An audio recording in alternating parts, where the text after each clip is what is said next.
লো সিয়াম যাই ভাত খাই আসি গ্যারেজটা ভিতরে ভাত মাছ নিয়ে এলো না 9টা বাজে গেল লো যাই এ গাদা হ্যাঁ কাকা হাতের কামলা রাখো কামলাটা বাইরে গেছে কাকা কে খাইতে গেছে খাইতে গেছে আমার তো কম দূরে কি হইছে মাছ বর্ষাতে দেখাই পাইতেছি না মাছ বর্ষাতে কথা ছিল আমার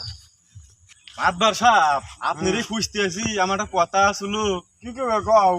এই যে খেতে কামলা নিছি খেতে মনে হয় কামলা আমার তো হুকুম ছাড়াই বাড়ি গেছে ভাত খেবে এটা বিচার আছে আপনার কাছে শুনে নে যে কামলারা কি কয় ওই সব আমনি নাচি গ্যারেজটা তো বললো এটা কি সত্য নাকি ও মাদ্রাসা নাই তো ভুল স্বীকারই করছো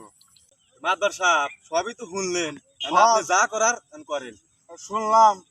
কত বাস্তব তোরা মনে কাজও করো গ্যারেজ খাতে না থাকলে মনে শুয়ে থাকোস শুনলাম এনে ভুল তো স্বীকার করছোস গ্যারেজের কাছে মাপ চা সাহেব যা হইছে হইছে আমার মাফ করে দিয়েন তখন তো আমি মাফ করে দিছি যা মাপ ছাড়া মাছ বর্ষা গেছে তা মাদ্রাসা সাহেব যা হইছে হইছে মাফ করে দিয়েন আমি গৃহস্থ তো মাপ করে দিছে তবে আমি মাপ করে দিলাম তোরা নেক্সট টাইম আর এরকম ভুল কাজ করিস না ঠিক আছে তোরা জায়গা নেলে